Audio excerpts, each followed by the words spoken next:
नमस्कार दोस्तों, आज मैं बेसिक केमिस्ट्री में एटॉमिक स्ट्रक्चर का ऑब्जेक्टिव बतलाने जा रहा हूँ, यानी कि परमाणु संरचना का वस्तुनिष्ठ प्रश्न आप लोगों को बेसिक केमिस्ट्री में बहुत इंपॉर्टेंट है और यह आपको आता ही आता है। तो यह पहला सवाल आपका है कि discovery of the nucleus of an atom was due to the experiment carried out by. Nucleus परमाणु के नाभिक का डिस्कवरी किसने किया था? बोर नहीं, रदरफोर्ड ने किए थे, मोसले और एक थॉमसन। तो आपने जानते हो कि परमाणु के नाभिक का खोज जो हो गया रदरफोर्ड ने किया था, यह आपको हमेशा याद रखिएगा। फिर कह रहा है सेकेंड क्वेश्चन कि the mass of an atom is largely due to its. कहता है कि परमाणु का जो मास होता है वह कहाँ होता है? साइज, न्यूक्लियस, शेप और इलेक्ट्रॉन्स में। याद रखना है कि परमाणु का जो मास होता है वह न्यूक्लियस पर कंज्यूम्ड होती है। थर्ड क्वेश्चन है if the mass number of atom is 100, number of neutron 60, तो एटॉमिक नंबर क्या होगा? कोई भी एलिमेंट एक्स है जिसका मास नंबर दिया है 100 है ए, आपको जेड पूछ रहा है कि कितना होगा और एन आपका दिया है 60। तो आप जानते हो ए बराबर पी प्लस एन है ना, तो प्रोटॉन निकाल लोगे तो ए माइनस एन की है, तो ए आपका कितना है 100 माइनस 60, तो यह 40 हो गया। तो आंसर आपका बी हो गया। समझ गए कि नंबर ऑफ प्रोटॉन जो होता है वह एटॉमिक नंबर के बराबर होता है और वही आपका नंबर ऑफ इलेक्ट्रॉन के बराबर होती है, यह आपको याद रखना होगा। अगला सवाल है कि the size of the nucleus of an atom is of the order of. कहता है कि परमाणु के नाभिक का साइज कितना होता है? तो इसने रदरफोर्ड ने बतलाए थे कि 10 to the power minus 13, 10 to the power minus 13 centimetre होता है, यह याद रखिएगा। फिर कह रहा isotope are atoms of. Isotope आप जानते हो कार्बन, सीधे याद रखो 6, 12, 13, 14। एटम्स में एलिमेंट्स आपका सेम है, एटॉमिक नंबर सेम है, but different number of mass number. तब इसमें खोजिए। कहता है कि same element with same atomic number. Atomic number तो सबका सेम है, फिर कह रहा है कि same element with different atomic number, तो यह तो आपका गलत हो गया। फिर सी में कह रहा है कि different element with same atomic number, ये भी गलत। एटॉमिक नंबर डिफरेंट तो होगा नहीं, सेम एटॉमिक नंबर है, लेकिन क्या एलिमेंट आपका डिफरेंट है? नहीं, एलिमेंट सेम होना चाहिए। Different element with same mass number, ये भी गलत। तो आंसर क्या हो गया आपका? फर्स्ट ए, कि atoms of the same element having same atomic number but different mass number are called isotope। यह याद रखना है, नोट्स कर लो।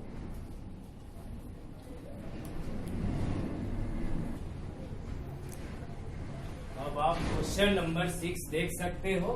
कहता है कि mathematically Heisenberg uncertainty principle can be best be explained bye. Heisenberg का अनसर्टेनिटी अनिश्चितता का सिद्धांत बतलाता है कि अनिश्चित position, uncertainty position and uncertainty momentum का जो प्रोडक्ट होती है प्लांक्स कांस्टेंट h/4π के इक्वल और ग्रेटर होती है। The product of uncertainty position and momentum is equal to और ग्रेटर देन h/4π। यह याद रखना है ना, h/4π के बराबर होती है, न कि h/π और इस तरह का ध्यान में हमेशा रखना।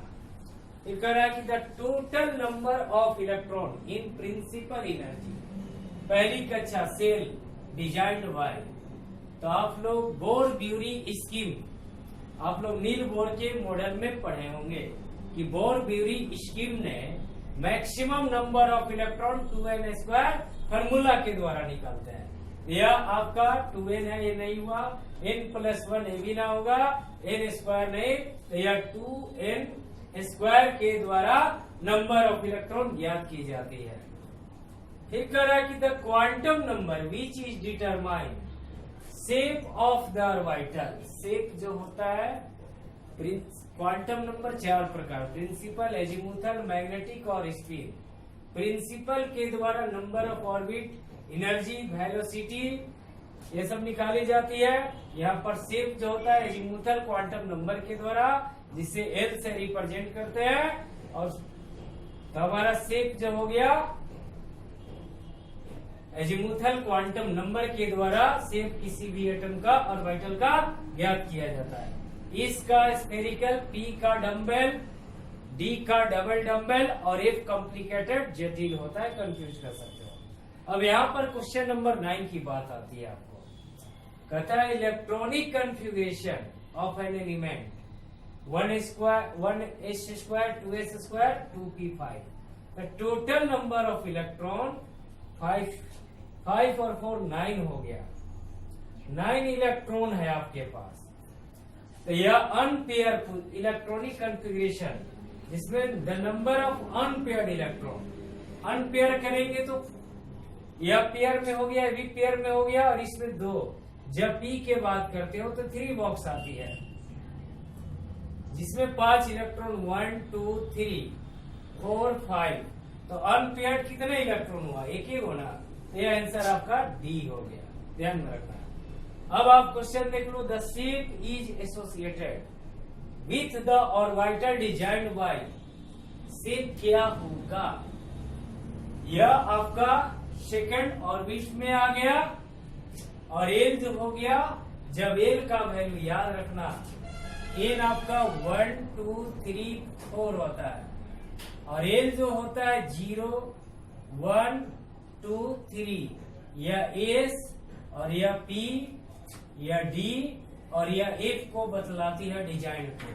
तो जब एल का वैल्यू आपका 1 है, यानी कि पी है, और पी का शेप जो होता है एस का स्फेरिकल, ये डम्बेल हो गया, या डबल डबल या कॉम्प्लिकेटेड। यहाँ पर देख लो पी डम्बेल है, तो डम्बेल हमारा ए स्फेरिकल नहीं हुआ, टेट्राहेड्रल नहीं, डम्बेल यह हो गया। यह पी जब भी आपका एल का वैल्यू 1 दे तो पी आ गया इसके द्वारा, और यह हम निकाल लेते हैं इसका शेप आसानी पूर्वक, ये इसको नोट्स कर लेते हैं।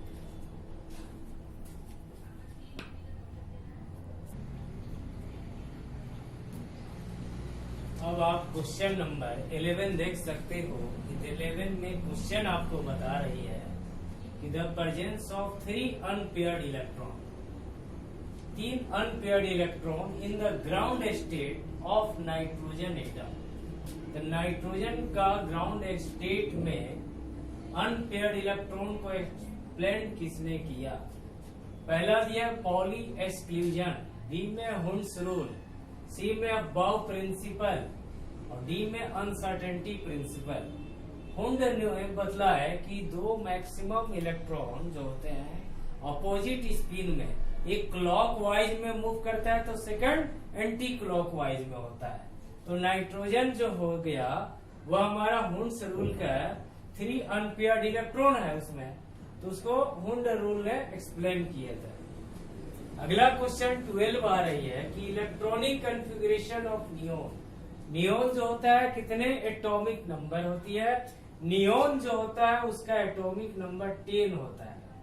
तो इलेक्ट्रॉनिक कॉन्फ़िगरेशन यह 1s2 यह न होगा, यह 1s2 2s2 2p5, तो टोटल ऐड करो 2 2 4 और 5 9 हुआ, तो ये भी नहीं हुआ, टोटल 10 आना चाहिए आपको।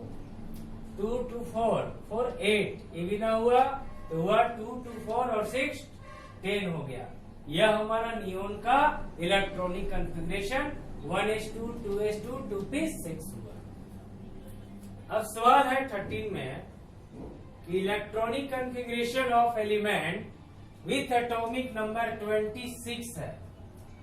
तो यह आप जब 26 है आयरन का होता है, ठीक है, आयरन एक ही। तो आप जानते हो आर्गन 18, इसके बाद 4H2 20 और 3D में 6 मिला लो, आर्गन 18 4H2 3D 6। ये आपका पहला ही सवाल मिल गया, यह कंप्लीट हो गया इलेक्ट्रॉनिक कॉन्फ़िगरेशन आयरन 26 का। अब है कि which element is represented by the following electronic configuration. Total number of electron कितना हो गया? 2 2 4 2 6 2 8 1 9। तो 9 किसका होता है? फ्लोरीन का। जो F जो होता है वो उसका 9 होता है और 10 आपका नियोन का। यहाँ पर आपका नियोन का 9 है फ्लोरीन के लिए कि एलिमेंट रिप्रेजेंट इतना। तो यह आपका नाइट्रोजन, ऑक्सीजन, फ्लोरीन, नियोन। तो यह आपका हो गया 9। इसका 10 हो गया नियोन का। नाइट्रोजन 7 नंबर पर आती है, ऑक्सीजन 8 नंबर पर है। अब यहाँ पर एक सवाल है कि p ऑर्बिटल कैन अकोमोडेट। क्या बतलाती है p ऑर्बिटल? कि 2 electron with opposite spin, 2 electron with parallel spin, या सिर्फ 4 इलेक्ट्रॉन या फिर 6 इलेक्ट्रॉन। तो p ऑर्बिटल में आप जानते हो 3 बॉक्स होते हैं, सब सेल होते हैं।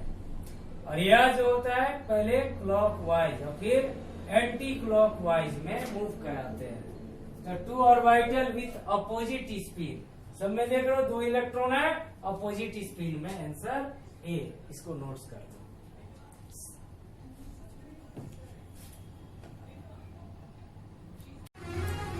अब आप क्वेश्चन नंबर 16 देख सकते हो।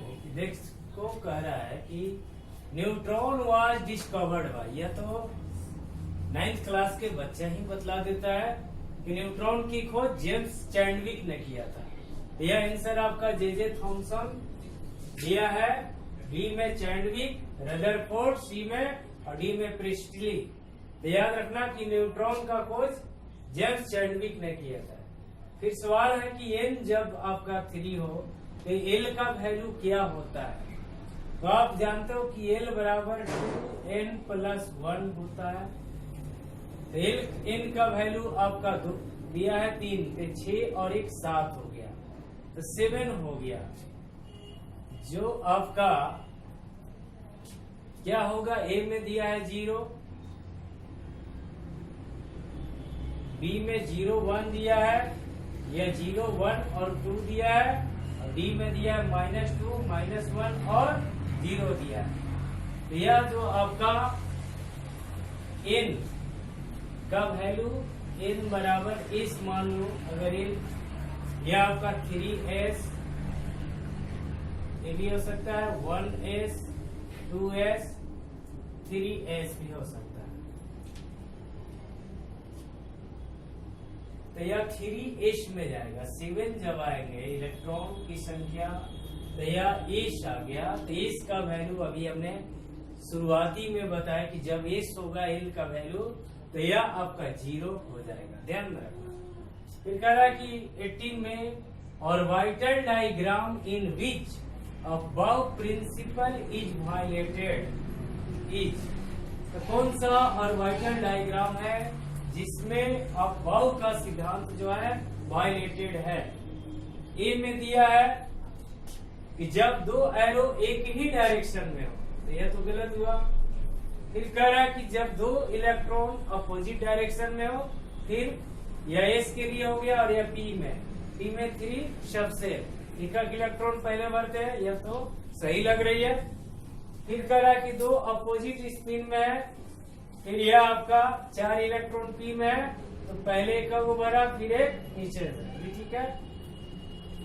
फिर आपका अपोजिट स्पिन और यह आपका तो इनवायलेटेड, यानी कि ज्यादा स्टेबल किस अवस्था में दिख रही है। याद रखना जब या तो हाफ फील्ड में हो या आपका पूरा फुल फील्ड में हो, तो उस केस में वायलेटेड होता है अबव का प्रिंसिपल।